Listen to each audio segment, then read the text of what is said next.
तो ये है रिक जूनियर स्मिथ। ये वर्ल्ड का फास्टेस्ट कार्ड थ्रोअर है। इनफैक्ट ये इतनी स्पीड से कार्ड थ्रो करता है कि ये अपने थ्रोस के साथ चीज़ों को स्लाइस कर सकता है। और इस वीडियो को देखने के बाद हमने डिसाइड किया कि हम भी कार्ड थ्रोइंग सीखेंगे और होपफुली इस वीडियो के लास्ट तक हम भी चीज़ों को स्लाइस कर पाएंगे। तो शुरू करते हैं इस वीडियो को। तो हम तुरंत मार्केट में गए और वहाँ से हमने प्लास्टिक कार्ड बाय किए और बिना किसी ट्यूटोरियल को देखे इंट्यूटिवली कार्ड्स को थ्रो करना चालू कर दिया। और विद इन 5 मिनट्स हमें रियलाइज़ हुआ कि हमें एक ट्यूटोरियल की ज़रूरत है। तो ट्यूटोरियल देखने के बाद हमें कार्ड को थ्रो करने की बेसिक टेक्निक समझ में आ गई। तो एक कार्ड को थ्रो करने के लिए हमें सबसे पहले अपने डोमिनेंट हैंड की इंडेक्स और मिडिल फिंगर के बीच में कार्ड को कुछ इस तरीके से पकड़ना होता है। और पकड़ते वक्त हमें ये ध्यान रखना होता है कि हम टॉप राइट साइड से थोड़ा गैप छोड़ दें। अब इतना करने के बाद हमें अपनी रिस्ट और आर्म को कुछ इस तरीके से फोल्ड करना होता है। अब इस पोजीशन में आने के बाद हमें अपने आर्म को स्टेबल रखते हुए रिस्ट को फ्लिक करते कार्ड को थ्रो करना है। और हाँ, आपका कार्ड उसी डायरेक्शन में जाएगा जिस डायरेक्शन में आपकी फिंगर पॉइंट कर रहे होंगी।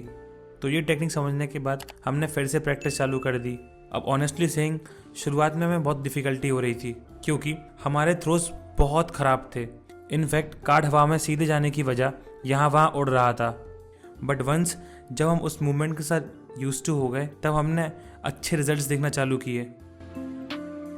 सो ऐसे कुछ देर प्रैक्टिस करने के बाद हमने डिसाइड किया कि हम अपने लिए एक टारगेट बनाएंगे।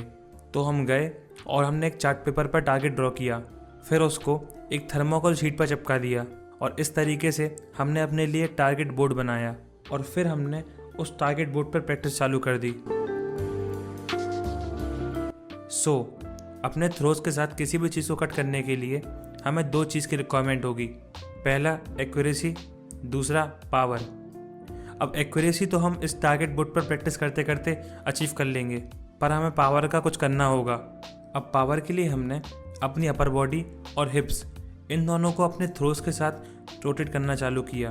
बस इतने से चेंज की वजह से हमने अपनी पावर में बहुत डिफरेंस देखा। तो टारगेट बोर्ड पर बहुत सारी प्रैक्टिस करने के बाद हमने डिसाइड किया कि हम अब एक एप्पल पर कार्ड को स्टिक करने का ट्राई करेंगे। अब स्टार्टिंग में हमें बहुत मुश्किल हो रही थी, बट जल्दी ही ये हुआ और इसके बाद हम बहुत खुश थे।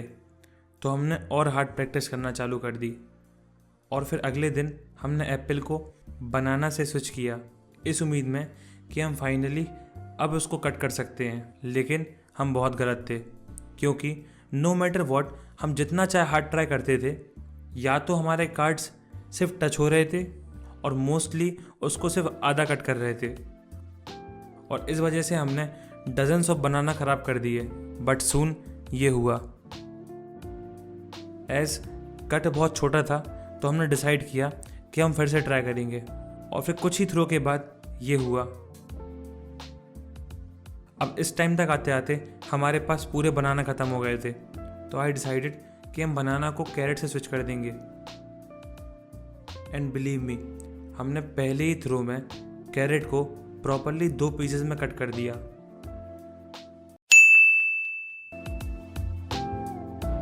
तो इस वीडियो के लिए बस इतना ही। अगर आपको ये वीडियो पसंद आई हो तो इसको लाइक करना और नीचे कमेंट में ज़रूर बताना कि अगली स्किल हम क्या सीखें। तब तक के लिए मिलते हैं आपसे किसी और वीडियो में। जय हिंद।